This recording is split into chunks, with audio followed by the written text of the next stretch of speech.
মুসলমানি বা খাতনা করে আমাদের দেশে অনুষ্ঠান হয় কিনা? আপনার যদি খারাপ লাগে তাহলে উত্তর দেবো না, ঠিক আছে? কি বলবো কথা?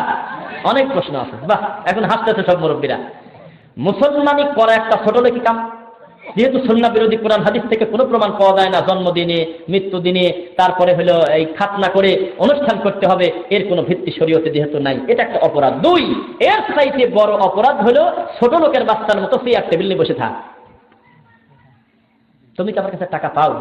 তুমি কি একটা মানুষ? তুমি আমার খুশি আর দাওয়াত দিলে, রফিকুল ইসলাম আপনি হলে আমার বাড়িতে বাদ জোহর অমুক টাইমে দাওয়াত খায় আসবেন, আমি তোমার বাড়িতে যাচ্ছি, ইসলাম আমাকে অনুমতি দিচ্ছে, আমি একটা চকলেটও তো নিতে পারি, কি আবার আমি 1 লাখ টাকাও নিয়ে যেতে পারি। কিন্তু তুমি টেবিল চেয়ার নিয়ে খাতা কলম নিয়ে তুমি বসার কিনা? তুমি সিরিয়াল নাম্বার কেন লিখলে? কিনা কি দিল এটা লিখলে কেন? তুমি কি একটা মানুষ? এটা হলো অসভ্য, এটা হলো ছোট লোকি, এর চাইতে বড় ভিক্ষুকার নাই।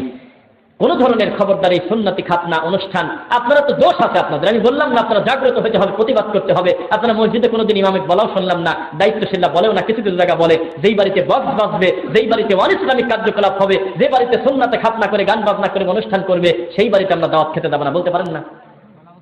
বলা উচিত। আল্লাহ তাআলা আমাদের এই সমস্ত ডে থেকে আমাদের বাঁচাক। হাক ডে আছে, র্যাক ডে আছে, কত ডে যে আছে তারা হিসাব নাই। আল্লাহ তাআলা আমাদের এই ডে পূজা থেকে হেফাজত করার জন্য আমিন।